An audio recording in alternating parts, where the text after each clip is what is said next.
I want to move on and talk more about the digital side. We touched briefly on this in the first section, but I know obviously you're passionate about building more of a digital hub for people and through a chief digital and technology advisor. So what does a world-class digital city look like? Yeah, well, it's where digital is at the heart of the experiences across the city. So, you know, when you're interacting with council, that it's online, that, you know, for example, in consenting, you can apply online, you can keep up to date on where your application is in the process, for example. Right.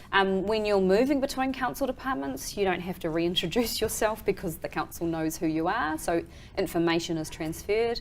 Right through to sensors across the city. So in New York, they have sensors in their restaurants and cafes which monitor dumping of illegal waste down into the water system. And actually in 95% of cases where they send out an inspector because they think there's been dumping based on the sensor, there is. Right. And what that means is that they can better control the water quality, etc. So they're just a few really small examples of how we can use technology to make it better to live in Auckland. Absolutely. And do you think driverless cars will be a big thing in 5 years? Yeah, definitely. I mean, in 10 to 15 years, absolutely. Right. We don't quite know whether it's going to be 10, 15, 20 years. Yeah. It's coming. And what I would like to do is to pilot it and see what kind of role that technology can play in Auckland.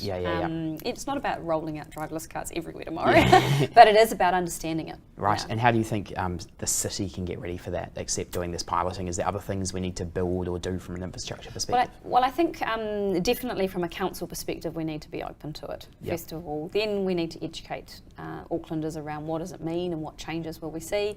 And then we need to pilot it, because then we'll understand what other changes do we need to make to the city, you know, to make these technologies work. And regardless of what the kind of fuel and oil companies would have us all believe, the electric cars are going to be the thing of the future, and not too many years away probably. So are you going to be building, you know, electric charging stations all around the city? We'll absolutely need a charging network. And so if you go to, you know, places like Hong Kong and Singapore, you know, they're well on their way to electric charging networks across their city. So that will play a role in the future. Okay,